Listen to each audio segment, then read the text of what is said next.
Pourquoi est-ce que tu regardes du sport? Je te laisse faire pause pour que tu puisses réfléchir à la question. Comprendre tes motivations, ce que ça t'apporte ou ce que ça te fait ressentir. C'est une question que je trouve super intéressante, car souvent les personnes qui sont extérieures au visionnage sportif émettent beaucoup de difficultés à comprendre la démarche. Et j'ai moi-même longtemps pratiqué la compétition sans pour autant regarder de sport à la télé. Je vais donc tenter de répondre à la question avec mes moyens, en reprenant d'abord la vision de penseur historique, pour ensuite me mettre à la place de spectateurs, comme toi, comme moi. Ces Romains si jaloux, si fiers, qui jadis commandaient aux rois et aux nations et régnaient du Capitole aux deux bouts de la terre, esclaves maintenant de plaisirs corrupteurs. Que leur faut-il? Panem et circenses. Littéralement, du pain et des jeux du cirque. Ou plus simplement, du pain et des jeux. Voilà ce qu'il faut selon Juvénal pour contenter un peuple devenu suffisant. À travers cette phrase, le poète ne cherche pas nécessairement à rabaisser son prochain, mais plutôt à mettre en évidence le fait que les préoccupations du peuple se limitent à ce que leur accorde l'empereur pour les tempérer. Grâce à cela, le puissant préserve son rang, au prix de quelques événements accordés au peuple, et s'attire la bienveillance de ses sujets. Ainsi, à la question « Pourquoi est-ce qu'on regarde du sport ?», Juvénal nous répond que c'est un divertissement qui permet de nous canaliser, qui nous pousse à accorder notre attention à des choses sans gravité, au détriment de problèmes exigeants dont la résolution pourrait nous permettre un meilleur lendemain, et pas seulement un plaisir instantané. Pour faire simple, le sport, ou plus largement le divertissement, permet aux puissants de dépolitiser la société, et par la même occasion, de mettre les problèmes sous le tapis. Le sport tel qu'on l'entend est arrivé assez tard dans l'histoire, et donc je me permets pour l'instant d'approfondir la notion de divertissement.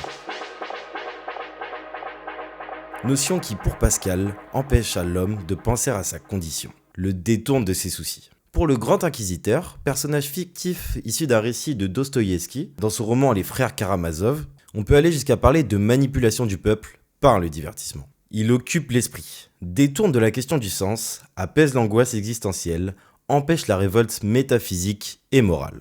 L'idée vient d'une conception particulière du bonheur, une pensée froide du bonheur des masses qui obstrue la liberté au profit d'un monde illusoire. Filtré par quelques individualités, seuls à posséder les clés du monde et de la vérité. Cette conception se rapproche de celle d'Edward Bernays, un des plus grands publicitaires du XXe siècle, qui soutient le fait que la masse a besoin d'être guidée dans une illusion souhaitable, plutôt que dans un monde objectif qui le dépasserait. Le grand inquisiteur, comme Bernays, valorise la notion d'efficacité sociale, un bonheur artificiel, mais maximisé. Zbigniew Brzezinski, ancien homme politique américain, pose le terme de tititainment. Dans un contexte de mondialisation et de grandes réflexions politiques liées aux problématiques qu'elle entraîne, il cherche une solution, ni bonne ni mauvaise, pour assurer une stabilité sociale. Cette solution tient dans le tititainment.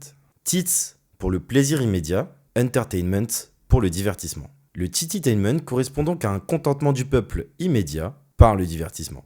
Là où il diffère du grand inquisiteur, c'est dans le fait qu'il ne prétend même pas assurer un bonheur quelconque, mais simplement, il voit à travers le divertissement abrutissant un moyen de calmer les masses, un moyen d'empêcher la révolte. Un moyen donc de contenir le peuple de manière technocratique, sans réellement d'idéologie, si ce n'est l'idéologie de rendre cette technique de domination acceptable et morale. Un débat palpitant qui mérite une vidéo entière. Retenons simplement que le divertissement abrutissant, pour reprendre les termes de Brzezinski, est considéré de manière objective, avec une vision proche de celle du machiavélisme, un système de pensée fondateur de la science politique moderne, explicité dans le livre Le Prince de Machiavel.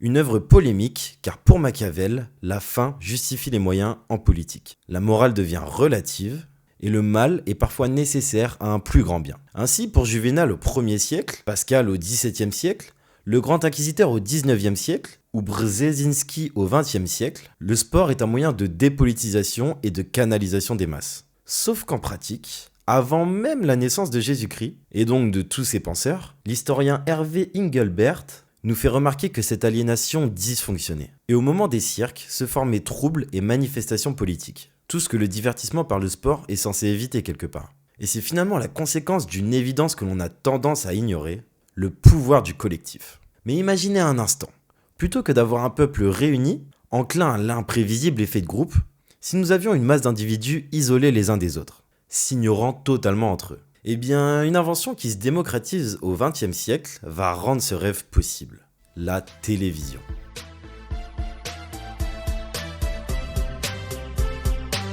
Avec la télévision, le soulèvement spontané d'une masse réunie dans un stade est neutralisé. C'est ce que nous explique McLuhan, philosophe des médias, dans son ouvrage Message et massage. C'est un ouvrage expérimental très mal reçu et sûrement très mal compris également, où il fait des collages de textes dont certains se lisent uniquement avec un miroir. Je prends le temps de vous présenter cet ouvrage au cas où, comme moi, ça éveille votre curiosité et vous l'ajoutez à votre liste.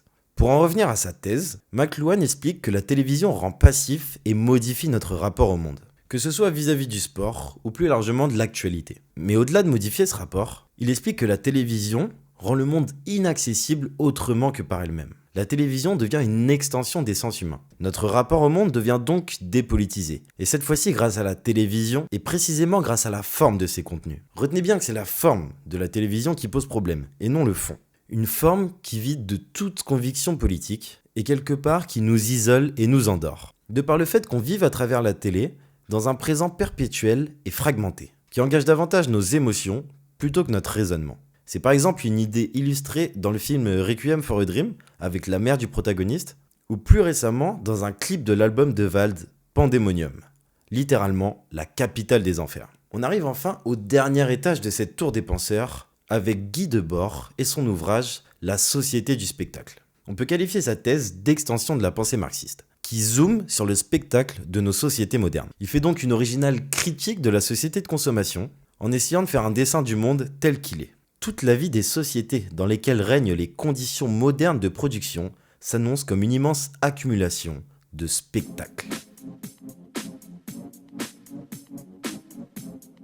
Voilà donc la première phrase du livre. Et par la suite, il développe l'idée d'une vie dont la liberté est illusoire, permise uniquement par les choix limités que nous permettent le capitalisme et les dynamiques de consommation marchande. Il reprend l'idée classique du capitalisme qui absorbe tout, par exemple pour transformer ça en ça, et ajoute à cela le fait que la marchandise est mise en scène, qu'elle constitue l'objet du spectacle. Dans la société spectaculaire, le sujet, vous et moi, est séparé de ses véritables désirs par les industries socio-culturelles. Factuellement, le sport correspond au sens le plus strict de la spectacularisation de la marchandise. Si on prend l'exemple de Michael Jordan, un des meilleurs joueurs de basket de tous les temps sans nul doute, Nike et la société spectaculaire ont transformé cette icône en paire de chaussures. Et ces paires de chaussures en 10 milliards de dollars. Si on parle de football, prenons Leipzig, un club amateur allemand comme il en existe des centaines.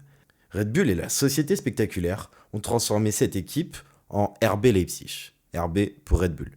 Et donc pour transformer les performances sportives exceptionnelles du club en canettes de Red Bull. Et je vous invite fortement à regarder la vidéo de Remontada qui traite de ce sujet et qui nous informe des différentes controverses liées aux actions de Red Bull dans le foot. Et de manière encore plus évidente, la société spectaculaire a quasi contraint les constructeurs de voitures à utiliser les courses automobiles comme vitrine pour leur création.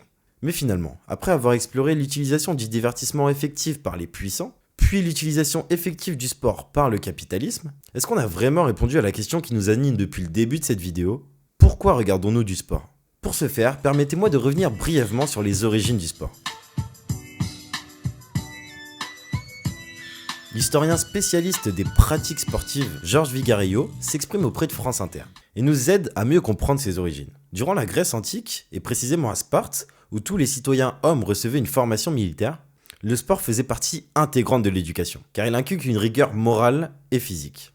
Mais au-delà de ça, le sport est lié à une purification de l'âme. Et les Jeux Olympiques renvoient à cette époque autant à une fête qu'à un culte divin. Mais l'Empire romain va renverser ce rapport au sport, en associant la pratique physique à la bassesse et au divertissement des classes populaires. Les gladiateurs sont des hommes déchus de droit, esclaves ou non-citoyens. Ils sont donc perçus comme des bêtes de foire qui doivent divertir les masses. Plus tard, au Moyen-Âge, grande époque de l'ordre social et du christianisme, le sport est dévalorisé en tant que tel car décadent pour l'âme. Et seules les confrontations chevaleresques sont valorisées au moment de fête. La pratique des quelques jeux sportifs est donc réservée aux nobles. Car pour rappel, chevalier est un titre de noblesse. Ces nobles font donc état de leur forme physique face au peuple qui a la grande chance de pouvoir les regarder s'exercer. Et on arrive enfin au XVIIe siècle pour aboutir à la valorisation actuelle du sport. Grâce à des penseurs tels que Descartes, qui lient science et philosophie pour admettre le bien-être physique qu'apporte le sport. Et vous me direz à juste titre que cela ne répond toujours pas à la question. Mais pour autant, on sait désormais que la valeur qu'on lui accorde varie en fonction des époques pour aboutir à la vision qu'on a aujourd'hui. Pour répondre à la question initiale, prenons les travaux de recherche de l'université de Waseda au Japon. La première expérience a été la large diffusion d'un questionnaire, qui a permis d'établir une corrélation entre le niveau de bien-être et le fait que ces personnes visionnent du sport ou non. Et d'ailleurs, cela est d'autant plus vrai pour les fans de sports populaires, tels que le baseball, qui est populaire au Japon, ou bien le football. Tandis que cette corrélation est moins vraie pour, par exemple, les amateurs de golf. Je me permets moi-même d'interpréter cette info en supposant que c'est le fait d'appartenir à une communauté qui procure ce bien-être. Et donc plus la communauté est large, évidemment, plus le niveau de bien-être est élevé. La deuxième expérience a été le fait d'observer le fonctionnement cérébral d'une personne en train de visionner des clips sportifs. Et donc, on a remarqué l'activation du circuit de récompense qui libère de la dopamine dans le cerveau. Dopamine qui correspond à l'hormone du plaisir. Enfin, la dernière expérience a été l'analyse approfondie des cerveaux des personnes qui visionnent régulièrement du sport. Et cette observation a permis de mettre en évidence le fait qu'ils avaient un plus grand volume de matière grise dans la zone où se situe le circuit de récompense. Et donc ce qui favorise possiblement le bien-être. Mais par contre, attention à la surinterprétation. C'est pas parce que mécaniquement on a beaucoup de matière grise dans le cerveau qu'on se sentira forcément heureux. Mais pour autant, on peut dire que en règle générale, on est plus heureux quand on a beaucoup de matière grise au niveau du circuit de récompense. Mais donc, est-ce qu'on regarde du sport uniquement pour des questions de chimie neuronale ? J'aurais du mal à croire ça. Et je suis pas le seul, visiblement. Un institut de recherche britannique a cherché d'autres pistes. Je vais pas nécessairement approfondir les chiffres, car cette étude a été commandée par une entreprise de sport anglaise, et donc manque nécessairement d'objectivité. Mais je vais simplement garder les idées qui en sont sorties. Regarder du sport favorise les interactions sociales et un sentiment d'appartenance. L'importance du sentiment d'appartenance est percée à jour par le sociologue Durkheim. Il explique que l'individu a besoin d'appartenir à des groupes pour son épanouissement personnel. Concrètement, quoi de mieux qu'un groupe qui réunit des personnes qui partagent un amour inconditionnel pour un sport ? Dans cette appartenance à un tout, l'individu s'oublie le temps d'un match de son équipe préférée.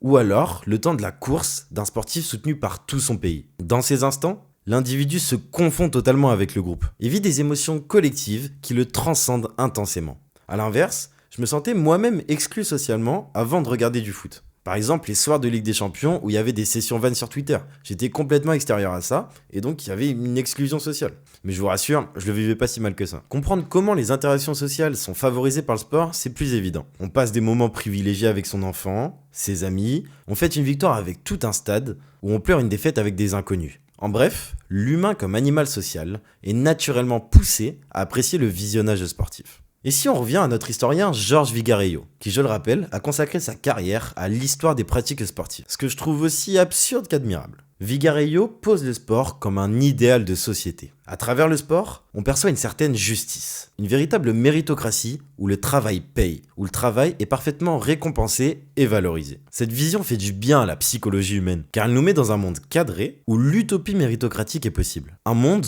où quand tu veux, tu peux. Un monde où les sacrifices ne sont pas vains. Appliquer cette méritocratie à notre société, c'est quelque chose qui laisse à désirer. Une idée discutable. Mais on peut tout du moins admettre que le fait de voir ça dans le sport fait rêver pratiquement tout le monde. Ajoutez à cela des valeurs de dépassement de soi, de fraternité, de tolérance, de résilience, des valeurs qui nous rendent libres et meilleurs, et vous comprendrez que le sport plaît pour les mêmes raisons que des shonen classiques, tels que Dragon Ball, My Hero Academia ou Blue Lock, car ils diffusent exactement les mêmes valeurs. Des valeurs qui sont elles-mêmes valorisées dans notre société, où la compétition se fait à l'école comme au travail. Même si encore une fois, appliquée de manière absolue, la loi du plus fort est une idée assez effrayante, et ce, pour de bonnes raisons. Enfin, à la question pourquoi est-ce qu'on regarde du sport, un utilisateur Reddit a parlé d'une télé-réalité non scénarisée. Et ça a résonné en moi. Qu'est-ce qu'il y a de plus vrai que la frustration qu'incarne une raquette cassée ? Qu'est-ce qu'il y a de plus pur que la haine des clubs rivaux ? Des histoires simples nous transmettent tellement d'émotions. Lorsque l'on voit les hauts et les bas d'un sportif,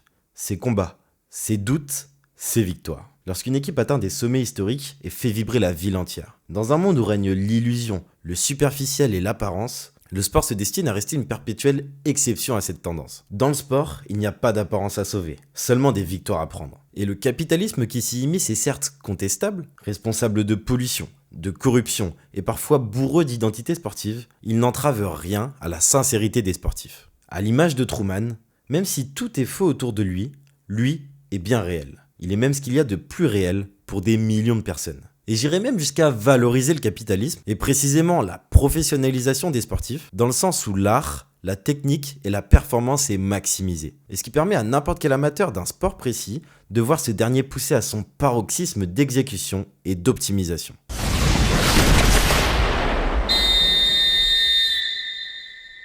J'ai eu l'idée de cette vidéo en pensant à un ami qui me répète à chaque fois que je m'en vais voir un match de sport que je me contente de pain et de jeux. Et même si j'ai toujours admis cet aspect dominateur du divertissement de masse, cette simplification me convenait pas totalement. Et je pense avoir exploré le sujet de manière un peu plus approfondie. Cette vidéo n'a pas pour but de vous faire passer un quelconque message, mais simplement de vous informer, de vous faire réfléchir et de vous permettre d'aborder différents points de vue. Merci de votre attention, prenez soin de vous.